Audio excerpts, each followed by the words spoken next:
It's 10 o'clock. This is Sky News at 10. Our top story.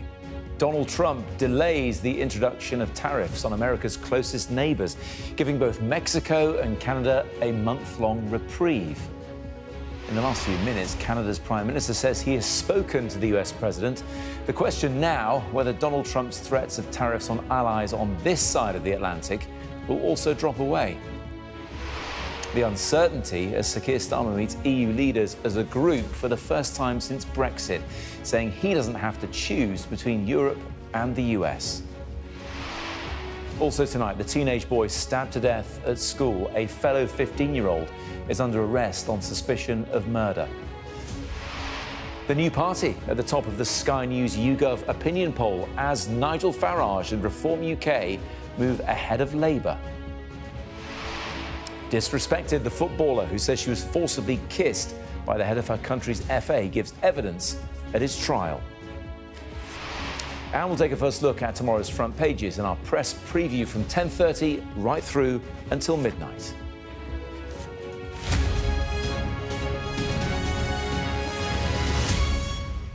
Good evening, I'm Matt Barbett. A trade war between America and its closest neighbours appears to have been averted this evening, at least in the short term. Tariffs adding 25% to the cost of most goods crossing the border into the US from Canada and Mexico were due to begin early tomorrow, but the country's leaders say they've been deferred for at least 30 days now. President Trump, though, has warned others, notably the European Union, that they are now in his sights. He said the UK was also out of line, but suggested a deal with Britain could be reached. It formed the backdrop for a meeting between Keir Starmer and EU leaders, the first of its kind since Brexit.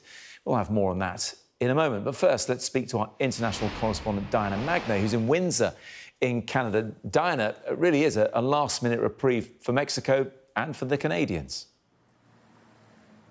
Absolutely amazing. What a way to deal with your closest allies on your north and southern borders, by pushing them to the brink of economic warfare and then just at the last moment to step back and go, OK, no, we've got a deal. You strengthen your borders, you add more troops, we'll stop the fentanyl together. Surely there can have been better ways of achieving that, but really pushed right to the brink. It was meant to be 1 minute past midnight, Monday into Tuesday, that those tariffs would have gone into effect. Tariffs which in this country would have brought Canada to recession and cost hundreds of thousands of jobs.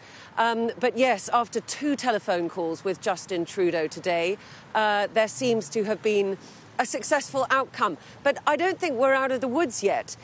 These pauses are just for 30 days, all, according to Donald Trump, to stem the flow of fentanyl into the USA, most of which comes via Mexico, a tiny percentage of which comes from Canada. Really, 1% of the total amount of fentanyl that comes into the United States comes from this northern border, and only a small number of illegal migrants. But nevertheless, Justin Trudeau has said we will add a lot more money into the fight. We will appoint a fentanyl czar. We will strengthen that border, and seems to have deferred the imposition of these tariffs. But really an extraordinary way to do business. But I suppose one that we should expect from Donald Trump. Canada, Mexico, too, now relieved. It sells a lot of agricultural products into the United States, lots of fruit and vegetables. And, of course, that is where the Mexican cartels managed to send a lot of fentanyl through. Fentanyl that has caused hundreds of thousands of deaths in the United States. But Mexico's argument has been, we are doing our best. You need to do more within the United States to combat your own drug problem. You also need to stop the flow of weapons and guns coming south towards our cartels. So that has been part of the negotiating that Donald Trump has been doing with Claudia Sheinman, the Mexican president. But certainly a very last-minute negotiating that has been going on, and China will have to be wondering whether their 10% tariffs will now be subject to intense negotiation, and what it is that they can offer Donald Trump to make sure that those tariffs don't go into effect. And, of course, he's threatening the EU too. And certainly that can't be couched within the drugs war umbrella. That seems to be another of Donald Trump's bugbears, which is the trade surplus, the trade deficit that he runs with a lot of these countries, with Canada, with the EU, with the United Kingdom too. So I think there are a lot of people scratching their heads and wondering what it is that the EU can offer Donald Trump. But certainly the way he has been treating his closest allies with these tariff threats is not the way that people here in Canada say he should be dealing with them, especially when they are a country which has extremely close ties to the United States. You know, this river behind me, the Detroit River, is the border. You just drive across the bridge. That's Detroit right behind me. And here I am in Windsor, Canada, where there's a very, very tightly integrated market, as you should be able to tell from my report, which we did earlier today. Take a look. A last-minute reprieve for Canada and Mexico, just hours before the deadline for the United States to slap punitive tariffs on all Canadian exports. Canadian prosperity and hundreds of thousands of jobs safeguarded at least for the next 30 days. Posting on X, Justin Trudeau said he had a good call with President Trump. Canada is implementing our $1.3 billion border plan, reinforcing the border with new choppers, technology and personnel, enhanced coordination with our American partners and increased resources to stop the flow of fentanyl. Nearly 10,000 frontline personnel are and will be working on protecting the border. Proposed tariffs will be paused for at least 30 days while we work together. Around a quarter of all trade between the United States and Canada crosses that bridge, the Ambassador's Bridge. It's £260 million worth of goods every single day. A lot of them cars, car parts, many of which crisscross the border multiple times before they end up either at an assembly plant in Detroit on that side of the river or here in Windsor, Ontario, which is Canada's car capital. These are tightly integrated supply chains, hugely complicated to unpick and hugely costly if every crossing involves a tariff. Jib, who we interrupt over his lunch at a car repair workshop, is not positive about the future. It's not easy for people as is today to survive out here with pay and, you know, taxes as is. Now we're adding an extra 25%. He's an idiot. I don't think anyone from Canada is going to pay him anything to ship their cars over there. I don't think that's... Do you think he actually thinks that you'll become his 51st state? I think he needs to go back to school and do a lot of research on what's reality in life. Mexico has won an 11th hour reprieve, saying it will strengthen its northern border with an additional 10,000 troops in return for a 1-month pause in tariffs. The United States, in turn, promising to combat the flow of guns into Mexico and the hands of the cartels. I told him that we've been working together on immigration, that there were results, always based on protection and respect for human rights. And then we talked about his interest, and ours as well, in reducing the traffic of fentanyl.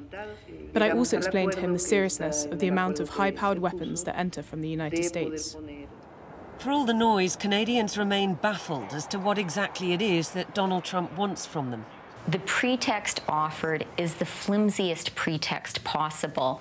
Less than 1%, in fact, around 0.2% of the fentanyl that comes into the U.S. comes through the Canadian border. If border security were the issue, this could be solved in 5 minutes. Fresh off the plane from his weekend in Mar-a-Lago, the U.S. president lashed out at the EU, the UK getting a mention too.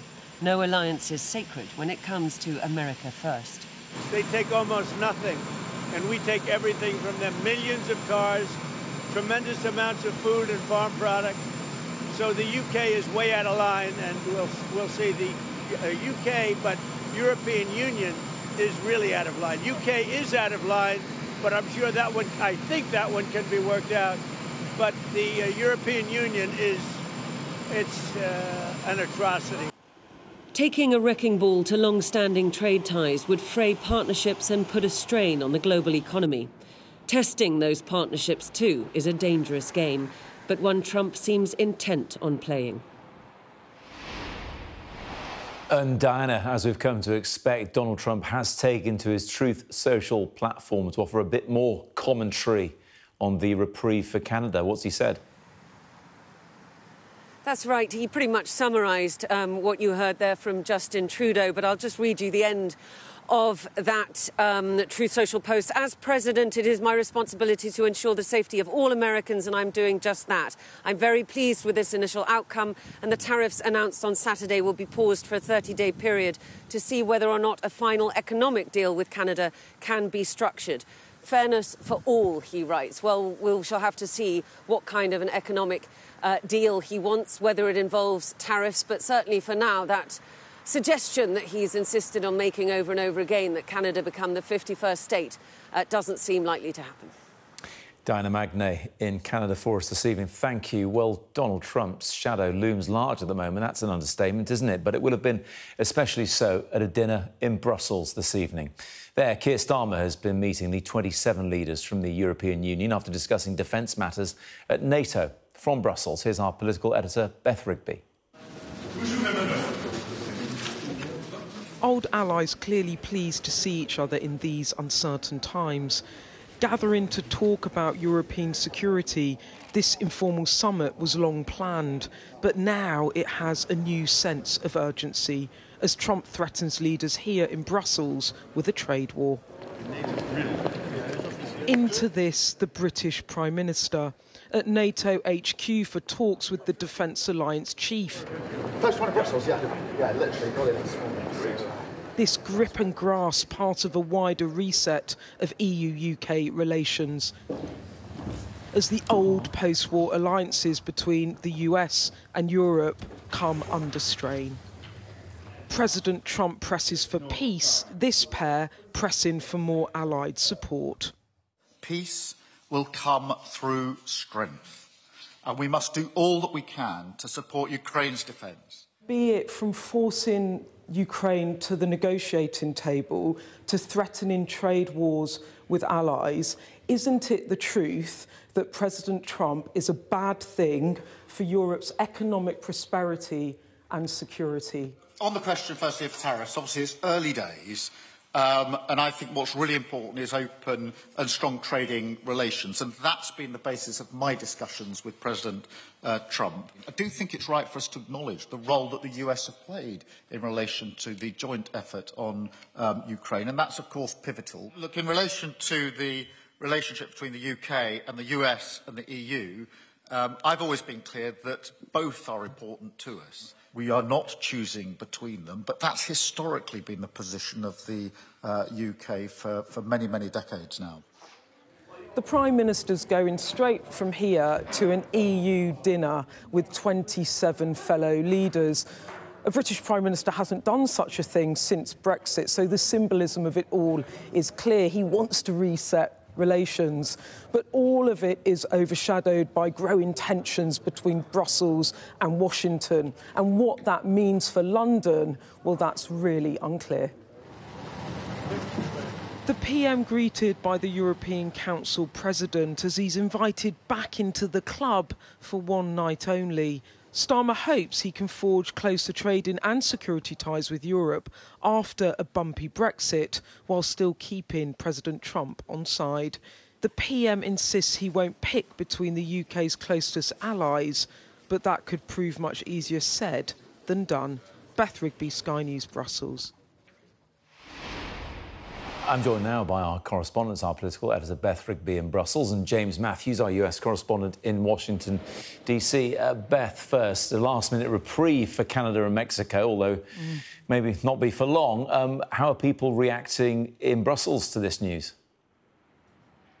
Well, look, I think it's fair to say that the Prime Minister came over here intending to talk about trade and security ties, but EU leaders have been locked in talks all day about the impending possible trade war and how they might navigate that. And what we're seeing tonight from Mexico and now Canada is that negotiation with Donald Trump can see off these threatened tariffs, at least temporarily. And so what have the EU been doing? I think obviously for Trump, the issue here is that big trade deficit. Can they close the gap? Look what the EU might start saying about buying more oil and gas, for example, from the US.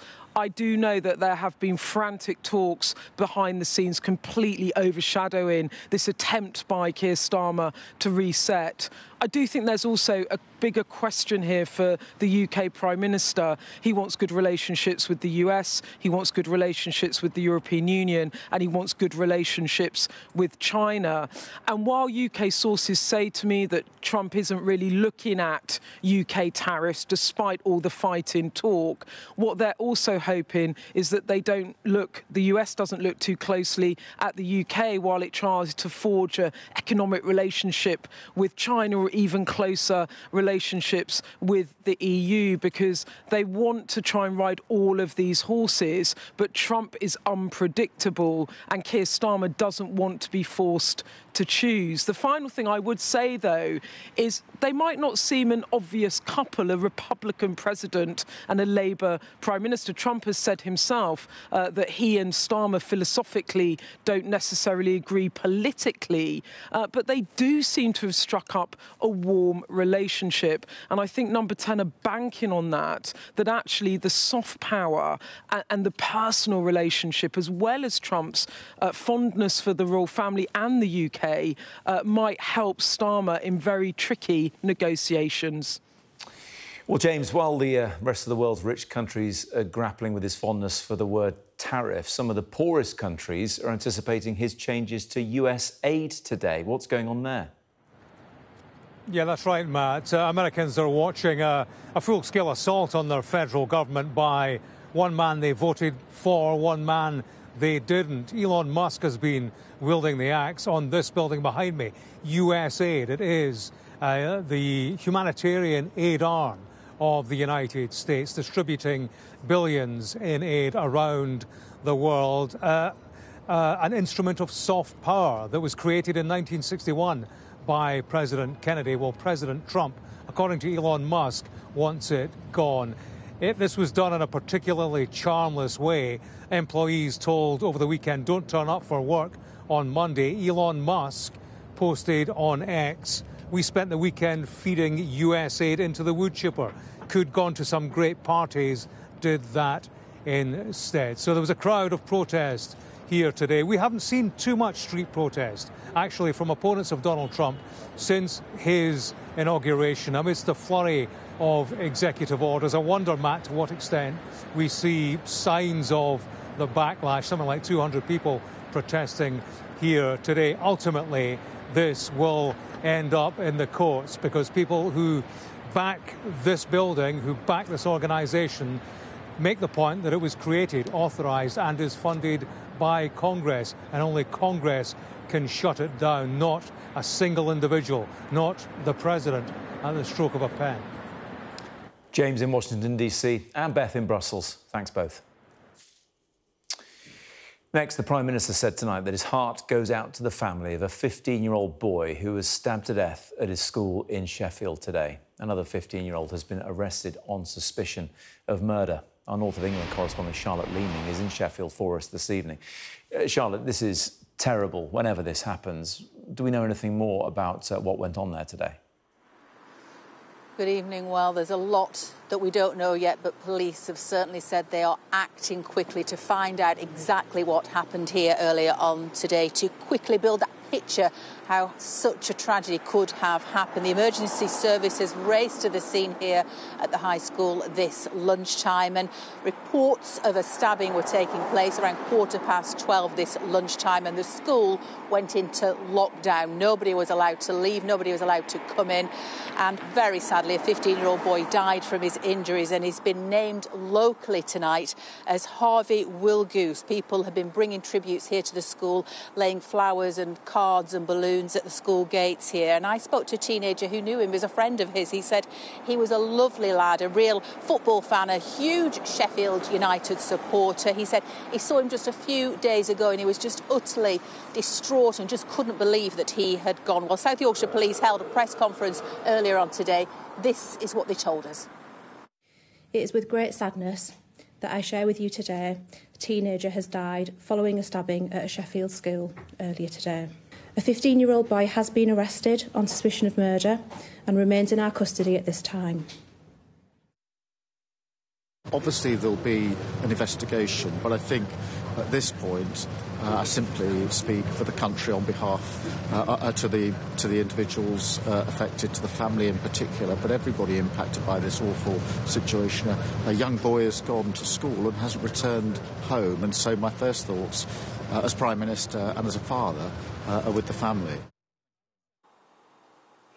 You can see there from the reaction from the Prime Minister in Brussels just how deeply this has affected him and the nation. People, you know, that a young child goes to school, a teenager goes to school and doesn't return home. Now, this incident comes just a few days after another lockdown last week. Reports that a message was sent to parents by the head teacher telling them that there'd been some threatening behaviour between a small number of students. So that will form a part of this investigation. Early days in this investigation, but South Yorkshire Police have asked people not to speculate on social media.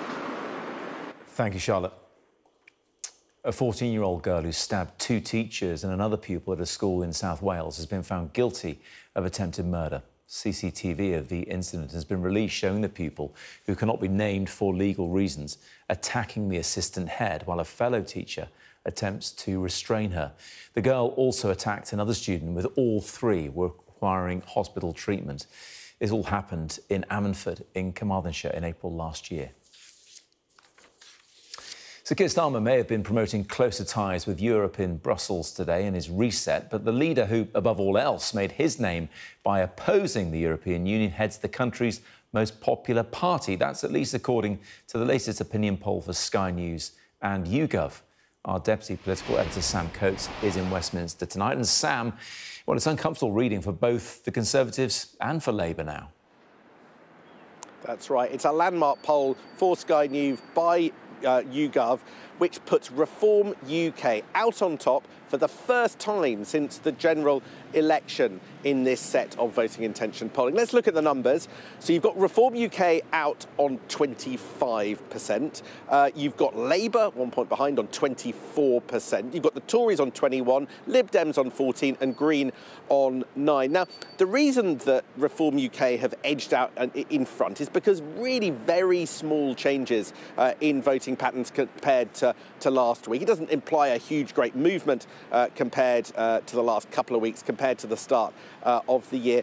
Really, the bigger picture here, Matt, is that we're entering into a period of 3-party politics, at least when it comes to voting intention polls. And if you look at it, whilst not great news for the Labour Party to have slipped into second place, what the conversation will be is if you look at the 21% that the Tories have and the 25% that Reform UK have, there will be some in both parties, but particularly the Tories, asking whether or not there could be some kind of deal between those 2 parties in order to dwarf the Labour Party at the next general election. Very uncomfortable for Kemi Badenoch right now, and potentially ominous for the Labour Party if anything like that happens. So the kaleidoscope of British politics shaken up in the aftermath of the election, and this poll lays that bare. Sam, thank you very much indeed. Crews in Washington have begun removing wreckage from the Potomac River after the air collision last week that killed 67 people. The mid-air crash between a commercial airliner and an Army helicopter near Ronald Reagan Airport was the deadliest US air disaster since 2001. So far, authorities have recovered and identified 55 people who died. Parents deciding which school is best for their children could in the future have a colour-coded report card to make their judgments on. The school's inspector Ofsted has revealed the system it plans to replace the simple outstanding, good or inadequate system, which was scrapped last year. The Education Secretary said she wouldn't let anything get in the way of her responsibility to families. But teachers we spoke to were less impressed, as our education reporter Anjum Pirbakos explains. The new government pledged that improving schools would be a priority, breaking down the barriers to opportunity, raising standards across the country. And they'll want changes to Ofsted to be a major step towards that. Ofsted previously graded schools using a simpler system, as outstanding, good, requires improvement, or inadequate. The new format will grade schools in 8 areas, from achievement to curriculum to attendance, using a colour-coded 5-step scale from causing concern to exemplary. Single-phrase grades were scrapped after the death of head teacher Ruth Perry in 2023, after an Ofsted inspection downgraded her school from outstanding to inadequate. The coroner found the inspection contributed to her death. Some teachers are concerned lessons haven't been learned. I don't see anything that I've read this morning that is going to reduce stress, reduce workload or reduce pressure. To jump from single-word judgments to just different single-word judgments across a whole different range of categories, I think is not a step in the right direction. We've spoken to teachers who say that the big listen has not resulted in Ofsted listening at all, and actually they've lost faith in the system. Ruth Perry's sister has said that this system and this proposal is a dangerous rehash of what was previously in existence, which resulted in the tragic death of her sister. What are you really good at? For the Education Secretary, the changes are key to driving up teaching standards. I just fundamentally reject this idea that somehow providing more information, shining a light on areas where there is a need for improvement, but also where there is excellence, is somehow not something that parents want when all the evidence is clear that they do. Parents we spoke to said they liked the detail. I think they're quite good. It's anything that provides more information. Sometimes the Ofsted reports previously were either overwhelming or just reductive. As a parent, it breaks it down a lot easier. Teachers know what they're looking for when they're looking at it, and other teaching professionals. But if a parent's point of view, you might not know how to break it down and what the areas are. Now, the start of a 12-week consultation period as teachers, parents and politicians work out whether the proposed changes will get the right results. Anjum Pirbakos, Sky News. Now, the Spanish footballer who was kissed by the head of her country's football federation in front of millions of watching fans after the World Cup final told a court today she had not agreed to it and felt disrespected. Luis Rubiales is on trial on assault and coercion charges, which he denies. Our sports correspondent Rob Harris reports. A year and a half after the World Cup final, this was Jenny Hermoso's day in court. To confront the Spanish football chief, she says tainted one of the happiest days of her life. Luis Rubiales accused of sexual assault with this kiss in Sydney, on the podium after Spain's victory over England. He jumped up and down and said to me, "We won the World Cup, thanks to you." And the next thing I knew, he had his hands on my ears and next the kiss. It took me by surprise. I was conscious of what had happened, but I couldn't do anything else. I couldn't do anything to celebrate.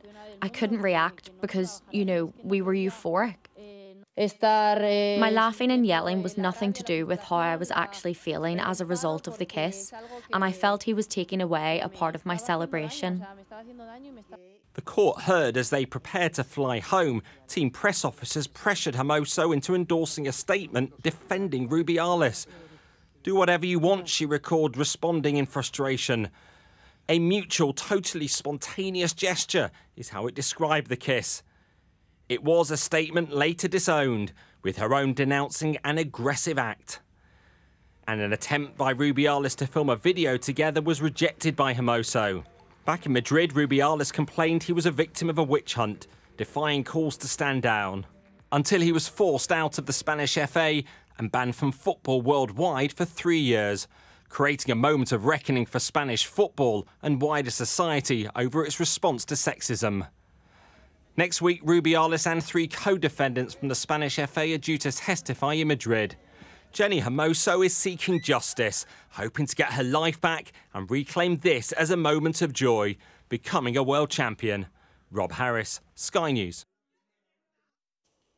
Finally, Beyoncé was the big winner at this year's Grammy Awards, taking the coveted Album of the Year title for the very first time, despite being the most nominated artist in the awards history. The Grammy goes to Cowboy Carter.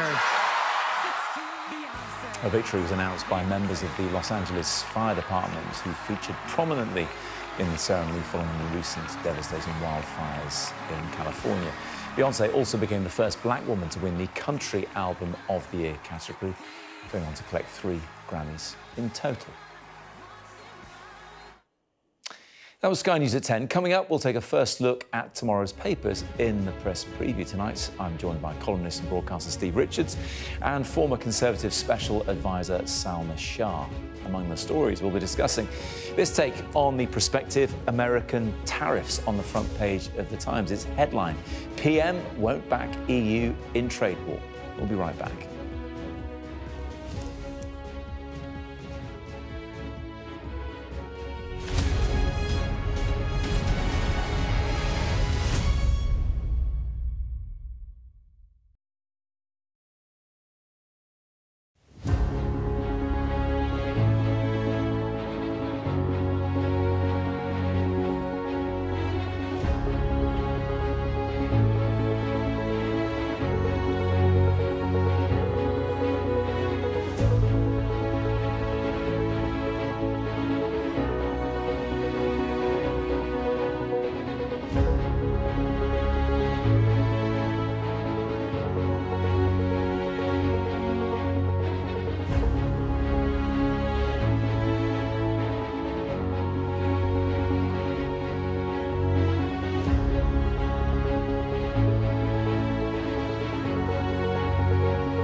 we've got your Sunday mornings covered. From the front page and the sounds of the streets to the voices of the people who make the major calls and big picture politics beyond Westminster. We'll put you at the heart of our story. I'm ready. Are you?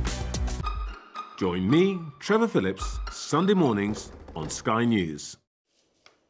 This is Sky News. In just a moment, the press preview, a first look at what's on the front pages as they arrive. But first, our top stories this evening.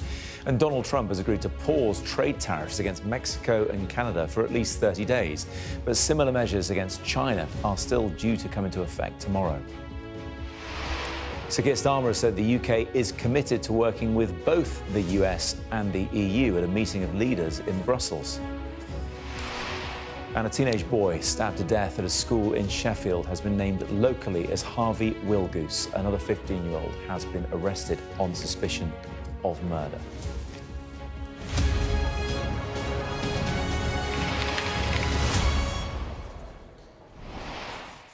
Hello there, you're watching the press preview. It's a first look at what's on the front pages as they arrive. And it's time to see what's making the headlines with columnist and broadcaster Steve Richards and former Conservative Special Advisor Salma Shah. They'll be with us from now until just before midnight. So let's see what is on some of those front pages. And the Financial Times says markets have rebounded after the Mexican president convinced Donald Trump to pause tariffs with the country. The Times leads with the tariff trade war too, as Sir Keir Starmer says the UK will stay resolute in its commitment to working with both the US and the EU and is not choosing between them. Sir Keir Starmer has ruled out allowing extra migration for under-30s between Britain and Europe whilst meeting with EU leaders in Brussels today. That's in the Eye. The Telegraph says Deputy Prime Minister Angela Rayner is planning on creating a council on Islamophobia and is lining up a former Conservative minister to lead it. The Daily Express splashes on the story from Sheffield today, where a 15-year-old boy was stabbed to death in school. While the Metro leads on the former British Army soldier Daniel Khalif, who has been jailed for more than 14 years for spying to Iran and escaping from prison. The Guardian claims Keir Starmer could face an internal revolt over the potential approval of the new oil-filled Rosebank. And missing brain, reads the Daily Star, referring to President Trump's decisions on tariffs. Well, let's ask Steve and Salma what they think about that. I mean, a real mixed bag on the front pages tomorrow, as you'd expect. But, Steve, let's start with the FT, because they're looking at how the markets responded and then rebounded to the tariff news. Yeah, and we were talking about how now for printed newspapers, you know, first edition's going to be quite difficult in the Trump era because things can change so quickly. And it's a reminder that he sees everything as a deal. So he threatened to put these tariffs on and everyone was ready for it and markets responded. But now he's paused it, having negotiated with Mexico and Canada. And it's a pause so he can sort of still slap them on, which will be a trade war, which will affect America as much, probably, as Canada and Mexico. Meanwhile, the EU waits nervously to see whether threats there are paused. Britain is sort of hovering, thinking, oh, maybe he's not going to touch us yet because he quite likes bits of us. And it's going to be like this constantly. Now, I think in the end, he is going to do quite a lot of these tariffs. He believes in it. I think he does believe in it, and mistakenly, in my view. He said he loves tariffs, but for now, the love is paused. And he loves bits of us, the golf course bits and the pomp and ceremony. Yeah. He said the UK is out of line, but we may get a reprieve because of our trading with the US is broadly in balance. Yeah, but there is this thing about Trump, is that he is following a logic. And as we've discussed many times on this programme, he's a maximalist, so he says these really big statements and then always knows that he's going to move off somewhere. It's the art of the deal, or, you know, everything's about deal-making as far as he's concerned. So, you know, Mexico, he wanted something out of Mexico. It was all about the border. That's why they got their reprieve. Trudeau's today sort of come back with tariffs slapped back on the US. And you're right, yes, we are going to be carved out in this special scenario because we're not part of this big trading bloc. And frankly, we're a bit of a minnow as far as the US is concerned. So maybe we're not really worth Trump's concern at this present moment in time. But that doesn't mean that, you know, if we don't play ball maybe on NATO spending or anything else, that we're not going to be back in the crosshairs. Yeah, I think we're, what, 6th or 7th biggest trading partner, something like that. We're in a group with sort of Brazil and France and, you know, all around about 2 or 3% of their trade. Canada and Mexico, of course, way ahead with China, the top 3. Let's have a look at tomorrow's Daily Mail and their headline, "What a time to be crawling back to the EU." This is all to do with Keir Starmer back in Brussels. He's calling it a reset. Salma, the Mail is saying Starmer is begging Brussels for closer ties at Palace Banquet. Well, as you would expect from the Daily Mail, a paper that backed Brexit, they are going to be pretty nervous about anything that suggests that Starmer is going to go to the EU and perhaps open up the deal again. I think that given we have reform hot on the heels of Labour in a lot of constituencies as well, this is something that Starmer really can't afford to ignore. I think that there, as Steve was alluding to earlier, if you are looking for growth, as the government is at this present moment in time, you are looking for bigger trading partners, the whole thing that Rachel Reeves was after when she went to China, for example. But none of this is without political consequences. And you can really hear a potential betrayal narrative coming down the track if there is any undoing of the Brexit deal that Boris Johnson had. Not saying that there weren't issues with it. I mean, I'm sure lots of people will tell you that. But this is not really the time. As the Mail has rightly pointed out, to go further into Europe when you are trying to negotiate with the US, when Trump is so down on Europe and the EU. Honestly, this is madness. I mean, if Starmer went to have a cup of coffee in a cafe in Paris, you get headlines like this. I mean, he's been there this evening for this reset, fairly vaguely defined, very cautious, very tentative. And it's the absolute minimum that is required if you want growth with this huge single market on our doorstep.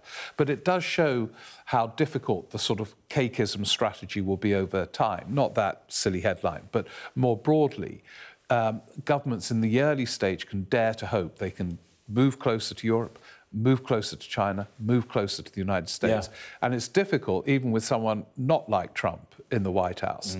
And at some point, it will be impossible. But there will be quite a lot of domestic pressure, Summer, on him to move closer to Europe, as well as Steve, the Mail screaming betrayal. That's absolutely fine. We've talked about the politics of the scenario. Yeah. Let's talk about the practicalities of the scenario. Yeah. As you say, what does reset actually mean? It's the vaguest term ever. This is an informal meeting. And, you know, all communications chiefs, probably like myself if I'd been in the same situation, will be sort of saying, oh, gosh, it's a really big deal. But actually, it's not that big of a deal. And strategically, we don't actually know where the Prime Minister wants to be in relation to the EU, because he doesn't seem to be making any argument around it either. So what does he actually want?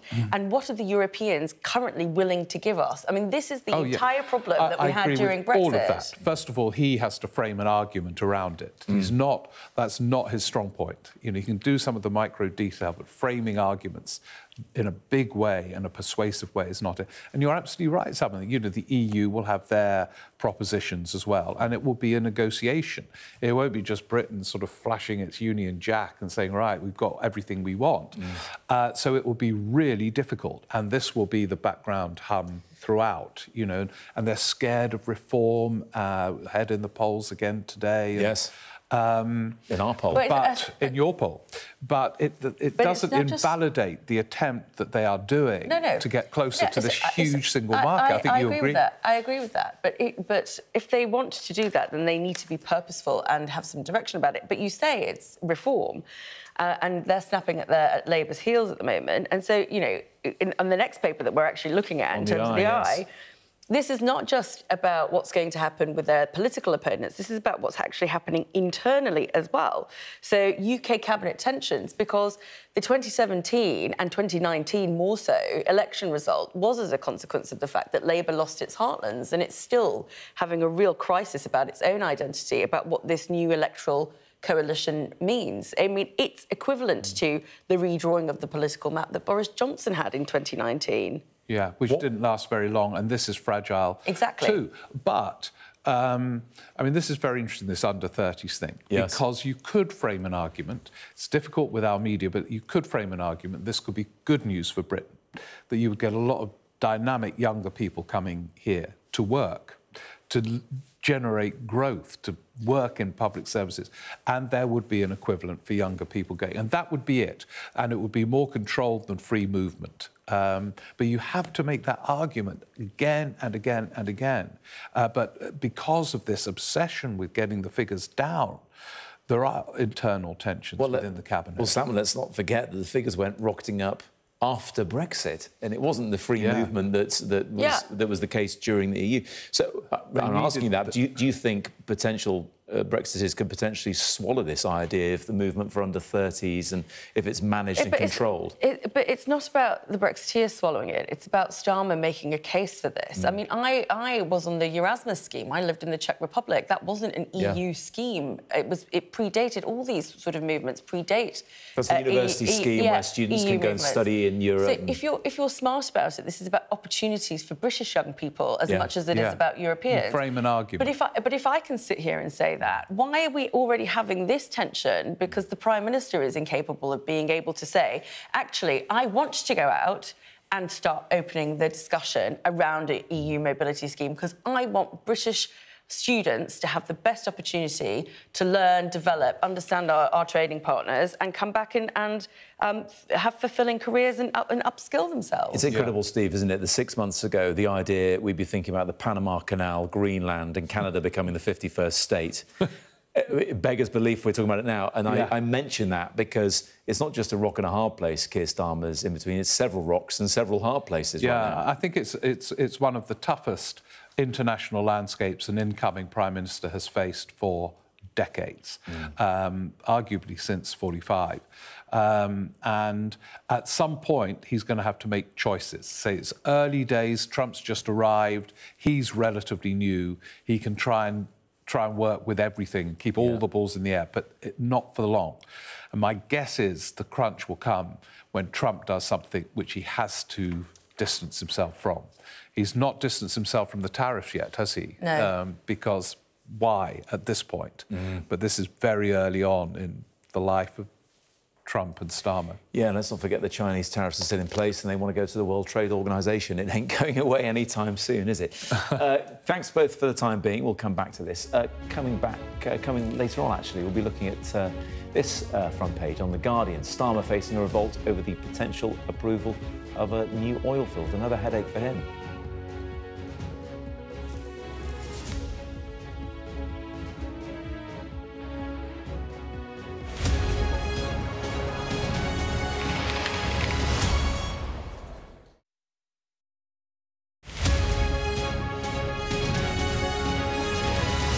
Our app gives you the very best of Sky News wherever you are. Breaking news, videos and analysis. Evidence of the crisis. Podcasts watching us live. I'm live in Jerusalem. Wherever you get your podcast. All in one place and all at just the touch of a screen. The Sky News app. Get the full story first.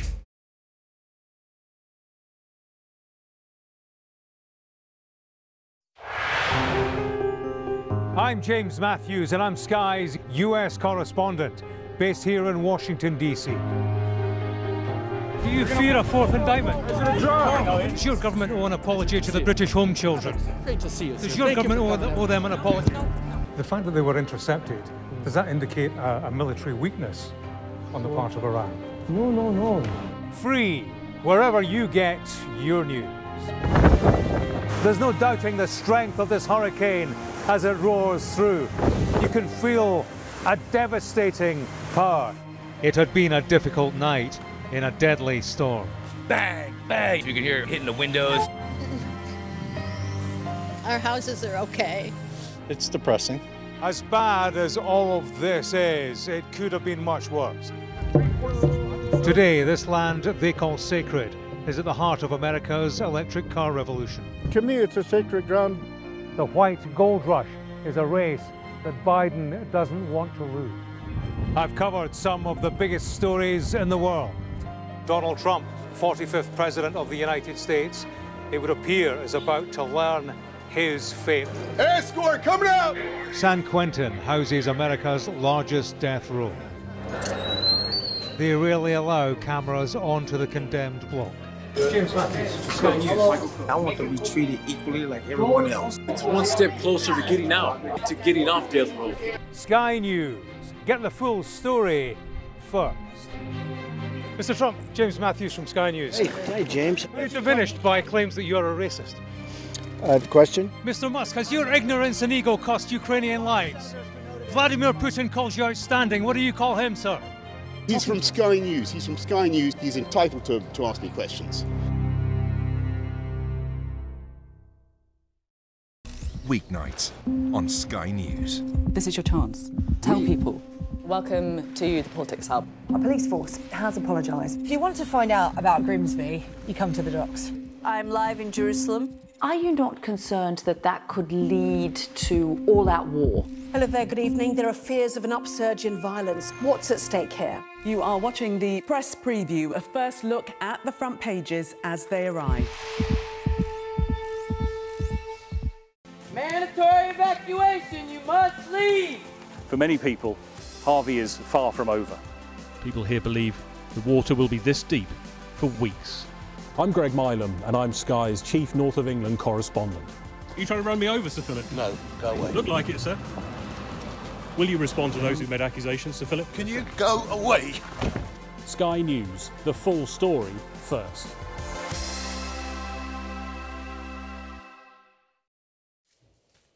Welcome back. You're watching the press preview here on Sky News. I'm here with columnist and broadcaster Steve Richards and former Conservative Special Advisor Salma Shah. Let's get straight back to the papers. Let's go to the front page of tomorrow's Guardian, Steve. And, well, look, I think we said Keir Starmer's in between several rocks and several hard places. We'll get another one because he faces a revolt over backing for an oil field in the North Sea. Leadership is about resolving dilemmas, and sometimes really complex dilemmas.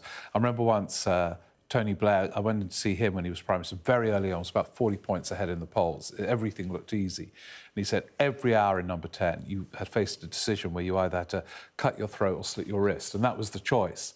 And here we have another one which goes deep into the sort of divide, really, in terms of this government's ambition. Is it climate change, climate change, climate change, or growth, growth, growth? And Rachel Reeves wants to give the go-ahead to an oil field, which quite a few Labour MPs, and again Ed Miliband, opposes because it counters the environmental mission. She wants it for growth. Can you have both? Exactly. And so which way do you turn on these? Now, it's interesting, in this report, they say that some people, the Labour Growth Group, which support the Heathrow third runway, have not actually expressed support yet for this. But it will be another source of tension, as Heathrow will be an ongoing source of tension for quite a long time, actually. And here's another example of a parallel story with the same set of tensions in place. Do you know, it's one of those things, isn't it, where we all know that Donald Trump thinks drill, baby, drill, and there he is looming large, well, just above that headline, as it happens, talking about power dressing Salma, why style matters in Trump 2.0. The papers, regardless, they're obsessed with what people are wearing, aren't they? I mean, you've got half of his family up there too. Well, the thing I find really interesting about this is Trump is really about the aesthetic. And he really plays up to the idea. He himself. Yeah, absolutely. He loves really big, baggy suits. Even that sort of the tan and the makeup that's so obvious, you know, he's curated and created this image of himself that's sort of so copyable, and you know instantly when you're thinking about Trump. And the thing that struck me, especially about the inauguration, which is where a lot of these photos are from, is that there is this kind of Republican Trump 2.0 aesthetic. You know, even the fact that Melania wore a hat, it sort of almost resembles a little bit the British royal family in terms of the kind of propriety in which they're now dressing. Even if you compare, I mean, Trump obviously remains the same, but a lot of the women around him have changed and kind of, I think, become a little bit more buttoned up, actually. I mean, I'm sure there's lots of people who are going to be watching this who disagree. I just think, in terms of image, creating image for politicians is a very powerful thing. And I think he's done this very deliberately. Yeah, well, definitely. I mean, his signature, very, very long, usually red tie, and his very, very billowing very expensive Italian suits. I think the King dresses far better, I have to say. Well, of course. These impeccably tailored suits the King wears, so maybe not quite like for like in terms of the royal family. I read the other day in one of the papers, actually, about how he makes up, you know, to get that tan. It takes ages. There's layers of the stuff. But this is all about TV. He's made for TV. It is politics as show business. It's not quite the same on TV, I can assure you. It's not layer upon layer. Thankfully. Steve was in makeup for a long time, getting his tan just right. Consulting on many different fronts, but it's interesting because the Telegraph has touched upon this story that was around over the weekend. That the Princess of Wales, Kate, is now not going to share the details of what she wears. And Lisa Armstrong in the Telegraph says the palace's fashion blackout is wrong. Well, I mean, I totally understand the Princess of Wales's need to be recognised for the work that she's doing and to shine a light on the charities that she works with and for. Yeah. And I can understand her wish to focus on that. And that has been the driver as to why she doesn't want the clothes that she wears to be reported on. But in a similar vein to sort of Trump 2.0, projecting that image and being able to participate in the meaning of it is a very strong part of how you project power. And constitutional power in this sense. So really, I can understand that there must be a lot of pressure on her to look a certain way, and she must have to think about it a lot. So I'm afraid, you know, the feminist in me absolutely wants to support her focus on her work, but the comms sort of advisor in me, as I did for politicians, understands that actually you need to be able to project an image too. Yeah, yeah. The main headline on the Telegraph tomorrow is Reynos has set rules on Islam and free speech. That's their big headline tomorrow. I'm sure we'll pick up on that in a bit. First, let's take a quick look at the weather. And it's going to be mild, wet and windy for many tomorrow, but it will turn drier, calmer and colder from Wednesday. There'll be a mostly mild but windy start with prolonged rain over southern Scotland and the southeast of Ireland and showers to the northwest. The rest of Britain looks quite cloudy. Southern and eastern Scotland, northern and western England and Wales will stay windy with prolonged rain taking over during the morning, while southeastern Britain will be dry with some bright or sunny spells. Ireland, Northern Ireland and western Scotland, meanwhile, will have sunny spells and some blustery showers. Coming up next on Sky News at 11, Mexico and Canada receive a reprieve for now. But what next for China, the EU and even the UK when it comes to Trump's tariffs? I'll have more on that in the program. I saw police being forceful, pushing young men and women to the ground as they made almost 100 arrests. Will the cold affect your voters? Well, we have a lot of tremendous support. Free, wherever you get your news. The people here know that worse storms may well be on their way. I'm Martha Kellner and I'm Sky's US correspondent based here in Los Angeles. We've got your Sunday mornings covered. From the front page and the sounds of the streets to the voices of the people who make the major calls and big picture politics beyond Westminster. We'll put you at the heart of our story. I'm ready. Are you? Join me, Trevor Phillips, Sunday mornings on Sky News.